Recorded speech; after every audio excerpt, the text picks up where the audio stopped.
Hello and what is up, YouTube? My name is G3Iron. That's right, your favorite balding bad guy, good guy is back, at least for the moment. So today we've got 320 Balance Manifesto news, starting off with Jules and ailment mitigation stuff. I have been out of the loop for far too long. I am coming back slightly, like my forehead is slightly balding. I am slightly coming back. And so today I'm coming back starting off by reading about Jules and ailment mitigation. I basically have no idea what has taken place in POE for over a year. So today is my first splish splash, putting my toe back in the water and seeing how things are, seeing whether the water is tepid or whether it is a saucy, steamy sauna that I want to come back and enjoy and soak myself and marinate myself in. So with all that being said, let's take a look at the 3.20, 320. What are we going to say, by the way, when it's 420 and we still don't have POE 2? Anyway, enough complaints and enough cynicism to start our discussion today. Let's jump right into it.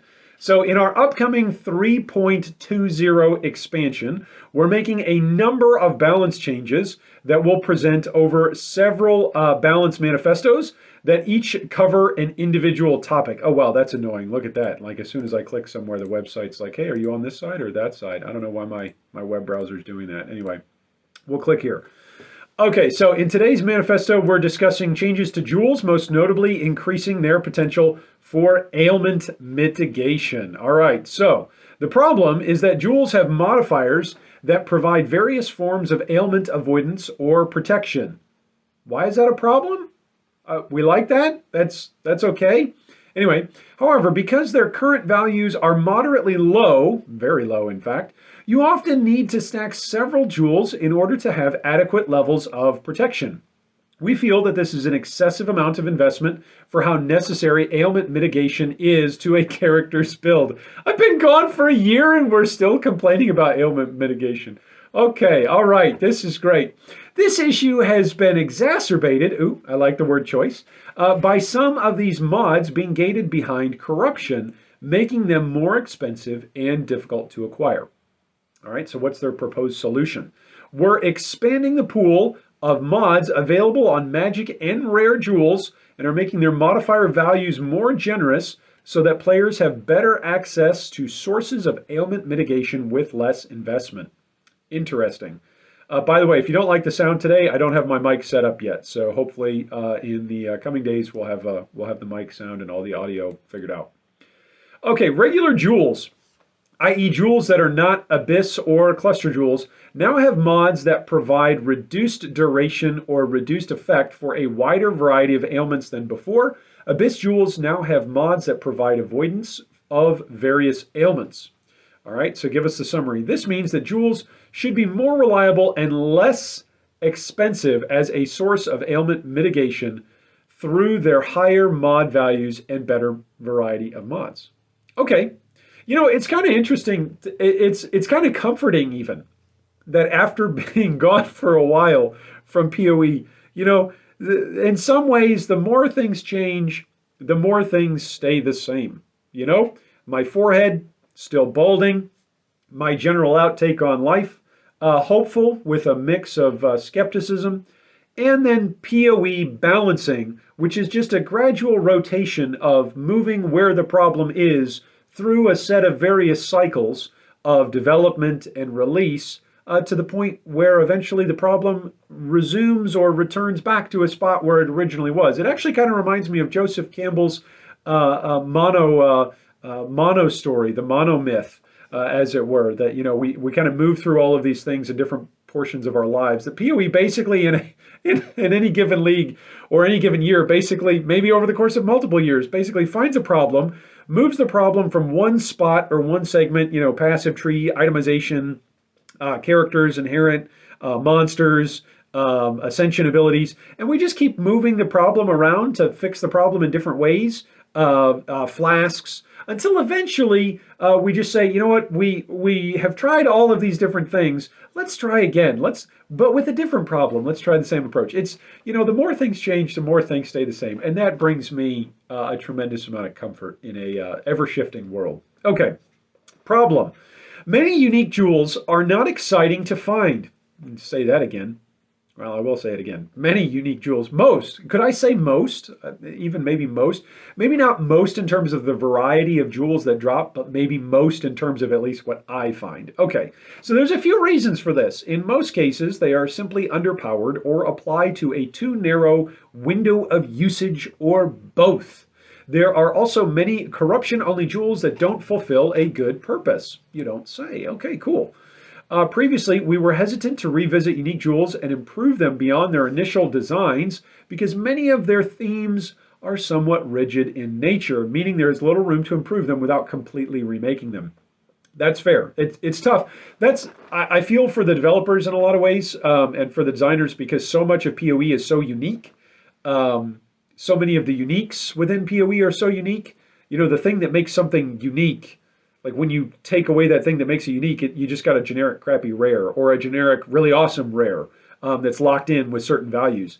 And so when you start messing with stuff that really in its design space is what gives it its flavor, its potency, its taste, when you mess with that, you basically lose it. So it's part of the intrigue, I think. It's part of the lovability of PoE is how many things are genuinely unique and awesome and exciting in their own way or in their own right. And by token of balance, that might also mean that if that entire build or that entire archetype or that entire structure or that entire stat category, even if it's overpowered in this one unique thing, if as a stat category it's relatively useless, well, then that unique in and of itself is kind of useless, right? So I sympathize with that. I sympathize with that. An example of this is the Fireborn Crimson Jewel. It has no values that we could increase to make it more useful. It simply changes the damage type within a radius, which has very limited opportunities for use. Any improvements we could make to this jewel would have to fundamentally change its identity and would therefore essentially remove the jewel in its current form from Path of Exile. Can't have that. I mean, you can't have that. Like these sorts of things, I am always opposed to like removing stuff that's got stories, right? People have got stories about finding this or finding that, whether it's a headhunter or whether it's really if it's anything. It doesn't have to be a chase item, right? It doesn't have to be a chase item. It can be some terrible thing that you found, but it was in an SSF league and it enabled you in order to build a specific build that you've always wanted to build. It doesn't necessarily have to be meta. It doesn't necessarily have to be chase item. It does, you know, I'm just opposed to removing stuff in general. So it sounds like they're not going to remove that stuff in general, not just the what is it, the Fireborn Crimson Jewel. This is not a campaign to get Fireborn removed from the game. What I'm saying is it's good that they're not just saying we should just remove this stuff. By the way, you've heard me complain on the channel in the past when they've just removed stuff. So I would be the world's biggest balding hypocrite if I just said, please remove it. Like, don't remove it. Let's rework stuff and see what happens. It's part of that cycle, right? We're moving along the monomyth. We've got to go through the cycle of balance using heavy air quotes there.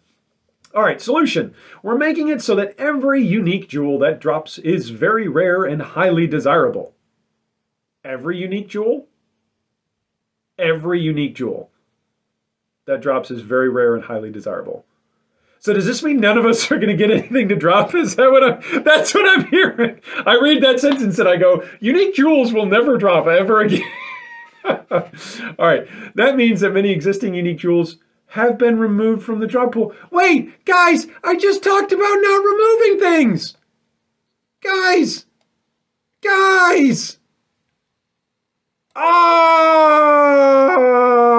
What? How do these two sentences work? How does that work? Any improvements we can make to this jewel would have to fundamentally change its identity and would therefore essentially remove that jewel in its current form from Path of Exile. So instead of changing it fundamentally, we've just decided to remove it from the drop pool. Okay, so I guess it's still there in standard. So what you're saying is a whole bunch of unique jewels just went legacy? Is that what I'm hearing? Is that... The intention is now that when you find a unique jewel, it should almost always be a very positive experience. So that means that we're going to have, it's never going to drop. Stuff is just never going to drop. And it's going to be like Exalt drops, like having a unique drop for us. This is, oh boy. Okay, all right. To help make jewel drops special, we've designed a new set of unique jewels that are powerful chase items. Okay, so now we got chase So we have less jewels dropping, but the jewels that drop are chase. Okay, so do we have like souped up, souped up the mini headhunter jewels? Is that what we've done? These can drop from the core pool. You can learn more about these jewels in our upcoming announcement live stream for the 320 expansion. Okay, so we'll learn more. So maybe the jewels are still going to be there. Maybe unique jewels are still acquirable, but they're not in the drop pool. Like, in other words, you can't kill monsters in the drop, but sometimes their language isn't consistent of that, because sometimes the drop pool also means like, hey, when you turn in divination cards, you can't get certain things. So that's interesting.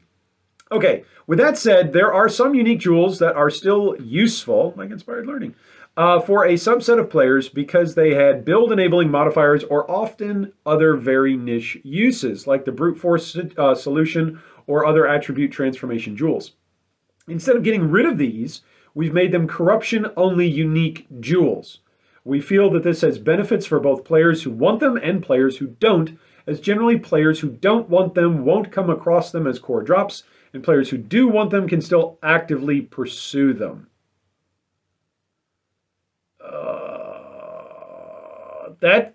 Have I missed something where now we're just like, we're openly balancing around the trade market now? Is that what's going on? I mean, there was some of that before I left, but this seems just like, yeah, you know what? You can just go trade for it if you really want it. Deal with it. Go trade for it. Okay. Interesting. Is everybody just playing softcore trade league now? Is that where the game is at now? I mean, that's where it was trending. At least, what was that, 2 or 3 years ago, and even probably a year ago as I was stepping away. Okay, some build-enabling uniques can now be found from more deterministic sources throughout Path of Exile. One example is Combat Focus, which can now be obtained through a vendor recipe. Okay, interesting. Some other build-enabling jewels that affect golems can no longer drop but can be found from another more deterministic source. While we want you to discover this new source on your own during gameplay, we will say for clarity that these jewels do not come from vendor recipes. Oh! That's kind of interesting. So it's more deterministic, but not vendor recipes. Maybe like if you kill the golems, like in Act 3, right after you meet Nico, you know how there are the chaos golems that'll pop out of the walls? Maybe there'll be no, but that would be a drop. They can no longer drop, right? I just read it. Now I'm hypothesizing ways in which it could drop, in which it can't. So that's interesting. A more deterministic source. So are we talking just divination cards? It's not a vendor recipe. Oh boy, my brain is being racked with thinking back in time. Has Path of Exile Communications ever referenced vendor recipes as divination cards or not? Okay, summary. Our goal is that finding unique jewel is an exciting experience. The unique jewels that drop naturally should be those that are very valuable with broad appeal to the average player, either to use in your own build or trade to someone else. We've worked towards this goal by removing uninteresting unique jewels, adding more chase unique jewels, and moving jewels that do appear to a smaller subset of players to other places so that they can be pursued by choice. Okay, here you go. Here's the next problem. Next problem. Many of the unique jewels that are currently granted through quest rewards are not very desirable. Additionally, because they're offered to all players who make their way through the campaign, they're extremely common, which inhibits them from having value or being meaningful items to find. We have also come to feel that it's thematically incorrect to offer unique items as quest rewards, as it undermines their feeling of uniqueness and prestige. Okay, wow, so we should not, guys, you just heard it. POE just told us, if you complete a quest, you should not feel prestige. You shouldn't feel good about completing quests anymore. Let the memes flow. You should feel bad when you complete a quest. You've just done somebody a favor in town. Nessa just asked you to do something, and you should feel bad about it. No, I'm kidding. I'm kidding. I'm only slightly sarcastic there. All right, solution. Unique jewels will no longer be offered as quest rewards. Most of the jewels that were previously offered have been removed entirely, though some important ones have had their effects preserved in the form of new unique items or by being added to the pool of rollable jewel modifiers. Okay, so they took uniques and they made them rares. Okay. All right. Yeah, I mean, let's just keep moving through Joseph Campbell's monument. I'm sorry I'm harping on that. It's just, I haven't even read that. I haven't even read that. This, like, I think the last time I read Hero with a Thousand Faces was probably 3 years ago. That was probably the last time I read it. Anyway, these quest rewards now offer a random rare jewel. Because the rewards are not static like the unique jewels were, they may have a better chance of being useful to the receiver or something that may be valuable to trade to others. At the very least, they should be less predictable. Oh, we all know they'll be less predictable, except in one way. They will be predictably bad. Oh, boy. All right, summary. Players should no longer have to be burdened with predictable unique jewel quest rewards, but will not entirely miss out on some of the valuable aspects that they did have. Okay, fun. Conclusion. Jewels should be more exciting than before and provide a better source of ailment mitigation than they were in 3.19. I can't comment on that. I didn't play 3.19 at all. Jewels with effects that are useful only to a subset of players should still be attainable while moving them out of the way of players who aren't interested in them. You can find out more information in the patch notes for the 3.20 expansion and in our announcement livestream. As we mentioned, we have several other Balance Manifestos coming out. These will cover topics such as curses, arch nemesis, what the heck is that, and eldritch altars, what the heck are those, and among other things. Okay, all right, I've got a lot that I need to catch up on. Yeah, that's what I'm seeing here. I got a lot that I need to catch up on. So anyway, I'm back slightly, as I'm slightly balding. I need to get a microphone. What else do I need to get? Oh, I need to get more hair. And I need to get your comments. What are your thoughts? Leave me a comment down below. It's so wonderful to be back with you guys. So hopefully some of you will comment and let me know what you guys have been doing over the last year. I'll probably do some update videos. I'll do some fun streams. I'll do some Q&A stuff. Paint, balding, G3 Iron, paint will be back as well. We'll do some fun stuff around here. Anyway, it's wonderful to see you. Thanks so much for joining us for today's discussion. I hope to hear your thoughts down below in the comments. Thanks so much for watching, and I look forward to catching you once again next time for 3.20, more Balance Manifesto shenanigans and skepticism, hypocrisy, and more exacerbated G3 Iron. There you go. Anyway, thanks so much for joining us today, and I hope that the upcoming 3.20, whatever league it is, whatever it's called, let's just call it the Cynicism League. I hope that the upcoming 3.20 Cynicism League is the league that a Mirror of Calandra drops for you. Thanks for watching that video. If you'd like more information on any of our discussion points today, you can see them down below in the video description. If you'd also like to join our Discord or support our Patreon, you can do so with the links down below. Thanks again, and big shout out to all of our Patreon supporters.